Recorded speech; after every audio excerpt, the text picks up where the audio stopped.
ঈদযাত্রায় ঢাকা-টাঙ্গাইল মহাসড়কের বিভিন্ন পয়েন্টে যানজটের ভোগান্তি পোহাচ্ছেন ঘরমুখো মানুষ।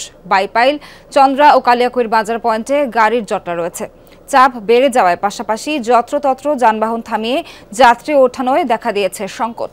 বাড়তি ভাড়া আর গাড়ি না পেয়ে অনেকে ট্রাকে চেপে রওনা হচ্ছেন বাড়ির পথে। গাড়ির ধীর গতির কারণে হচ্ছে বাড়তি ভোগান্তি। এদিকে টাঙ্গাইল অংশে ঘাড়িন্দা থেকে এলেঙ্গা পর্যন্ত 7 কিলোমিটার এলাকায় ধীর গতিতে চলছে যানবাহন। ভোরে বাস বিকল এবং একটি ট্রাক রাস্তায় উল্টে পড়ায় হয় যানজট। যান চলাচল স্বাভাবিক রাখতে বিভিন্ন পয়েন্টে কাজ করছে পুলিশ। 250 থেকে 300 টাকার ভাড়া 600 টাকা আছে। এখানে আসলে প্রশাসনিক একটু নজরদারি হলে ভালো হতো। আমরা গার্মেন্টসে চাকরি করি, আমাদের বেতন খুব কম, ঠিক আছে। এই যা বেতন পাই, গাড়ি ভাড়া যাওয়া আসাতে আমাদের টাকা শেষ। আমরা ঈদে বাড়ি ফিরছি পরিবার পরিজন নিয়ে, কিন্তু রাস্তায় যে ভোগান্তি, এদিকে প্রশাসনিক কোনো নজর নাই। এছাড়া ঢাকা মাওয়া এক্সপ্রেসওয়েতে বেড়েছে যানবাহনের চাপ। পদ্মা সেতু এলাকায় কয়েক কিলোমিটার এলাকায় গাড়ির দীর্ঘ সারি। মোটরসাইকেলে চড়ে বাড়ির পথ ধরেছেন বহু মানুষ। সেতুর টোল প্লাজায় বাইকের দীর্ঘ লাইন।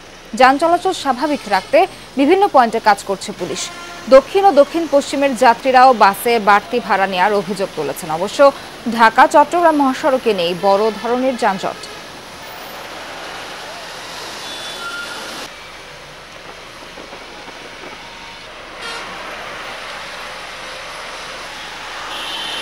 সিলন ফ্যামিলি ব্লেন্ডের কড়ালিকার আর সতেজ স্বাদের পারফেক্ট ব্লেন্ডে স্বপ্নেরা মেলুক টানা। এবার আমরা ঈদযাত্রার খবর জানবো। যাব আমাদের সহকর্মীর কাছে, তিনি আছেন চন্দ্রায়।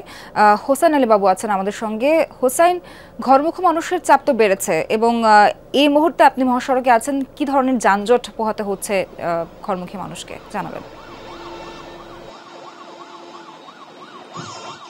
সোহার, আসলে সকাল থেকেই দেখাচ্ছিলাম ঢাকা টাঙ্গাইল মহাসড়কের যে চন্দ্রামোড়, সেই চন্দ্রামোড়ে গাড়ির চাপ এবং যাত্রীদের চাপ। এই মুহূর্তেও কিন্তু গাড়ির প্রচুর চাপ বেড়েছে। সেক্ষেত্রে আসলে মানুষের যে উপচে পড়া ভিড়, সেটাও কিন্তু আমরা দেখতে পাচ্ছি।